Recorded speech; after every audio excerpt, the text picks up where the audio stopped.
Todd Ellis, former South Carolina quarterback, calls the South Carolina games now. Todd joins us. Any inkling on this, Todd, that the head ball coach was going to step down?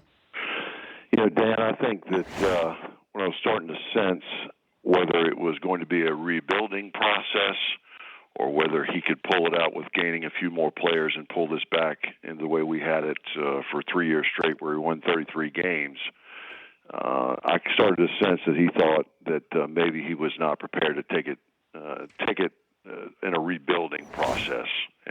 But nothing in the last couple of days. He's pretty normal on his radio call-in show and post-game. So this is very much Steve Spurrier, what I've known over the last 11 years, and that is he's one of the greatest coaches to ever have been in the game because he followed his gut. And I think this is a guy who listened to his gut in golf and football and in life, and it didn't feel right to him, and he made the decision.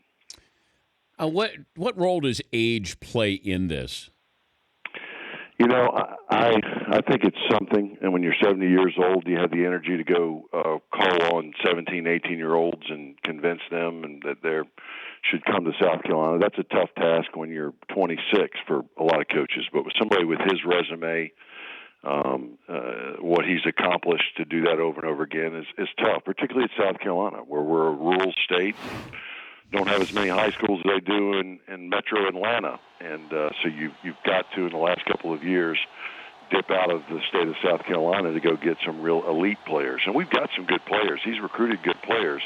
We are missing a couple of difference makers right now. And I'm not talking about the Clownies of the world. They only come around every 10 years. But the Stephon Gilmores, the Marcus Lattimores, the Connor Shaws, the guys who built us the 3 consecutive top 10 finishes were the type of guys that are hard to find, and that's what we're missing right now on the team. So I think age had somewhat to do with it, but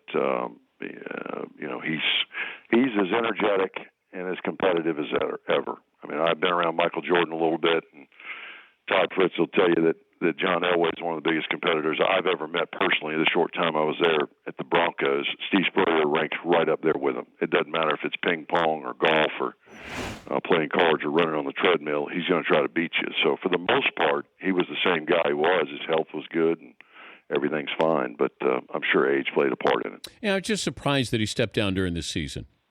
We all know that competitive gene he has. So compete to the rest of the regular season, unless he's saying, I want to give my assistant coaches a chance to get head coaching experience. I don't know. And that's why I wondered what was going on behind the scenes there. That's what surprised me the most about this. Dan, I think we're probably all overthinking this. I think Steve, with his resume and what he's done, has got the right to do anything in South Carolina that he wanted to do.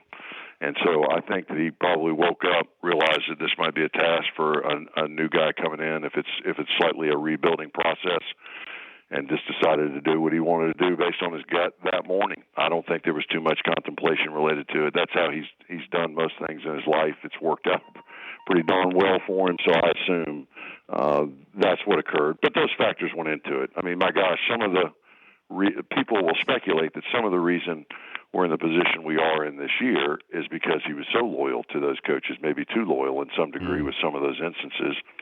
And so I know he's looking out for them to a certain degree, but also it felt in his gut it was his time. Good to talk to you again, Todd. Enjoy the rest of the season. Dan, enjoy the work you guys doing. Call up the HBC. I want to pitch a show to Crackle, you and Coach Spurrier watching ball plays. I think you guys would be great at that, watching classic movies and talking with entertainers and football coaches. That'd be good. Now, what do you think is Seaton's impersonation of Steve Spurrier here? Yeah, well, I'll look at the show. Not in the top 10. Oh, yeah. Oh, no, wow. No. Wow. Yeah. Kerry Thorpe, former SID, number 1. Bates at Florida, he's number 2. Well, I'll take a look at it. Oh, the SEC media days aren't going to be the same. That's exactly right. We're going to miss a legend in a lot of ways, and one for guys like you and me, Dan, who do this for a living. It was a joy to be a part of his career. I call him a friend, and the game, and certainly South Carolina, I'm going to miss him greatly. Thank you, Todd. All right, guys. Todd Ellis, former South Carolina quarterback, trying to outvoice me.